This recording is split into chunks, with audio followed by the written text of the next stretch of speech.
our top story, Ricky Ray's doctors say even they are surprised he is still alive. The 15-year-old has AIDS. He got it through blood transfusions.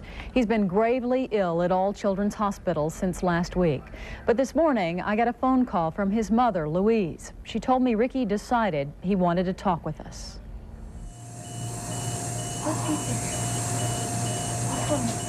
Ricky Ray cannot breathe without this oxygen mask. He has pneumonia and is very weak. His mom, Louise, says Ricky has come close to dying 3 different times this past week, but he keeps fighting. Because I had a dream. Yeah, I thought I was going to die. And I had the same dream. The next night, I tried to go into the light, and somebody pushed me out of the way, told me it wasn't my time to go. They had more plans for me. The mask has to go back on quickly. The interview is hard, but his mom says Ricky woke up early this morning and wanted to talk. Are you in pain? A little bit, but it'll go by. I've got to ask you one thing. Your mom told me you wanted to talk because you said that this is what AIDS is. This is what AIDS is. This is what it does to you. Part of the reason that he decided he wanted to do this was because he said, you know, all people ever see is kids who have AIDS who are healthy and they're up and walking around, and people normally don't see just how bad AIDS can get.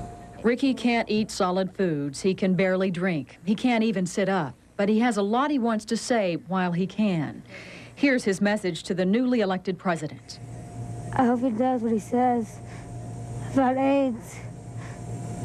And I know he's a pretty busy man right now because he's got to run the United States now. But I'd like to speak to him on a telephone. You want him to help? What do you want to tell him? I'm going to tell him that I want help for AIDS. Ricky and his 2 hemophiliac brothers have been in the national spotlight since 1986, when their hometown of Arcadia first barred them from attending public school. A federal judge eventually ruled that was illegal, and these pictures were taken of their first day in class. During those days, there was never a sign Ricky was sick. They were just fighting for the right to be normal kids. Today, Ricky's still fighting. He wants kids his age to wake up and see this could be them.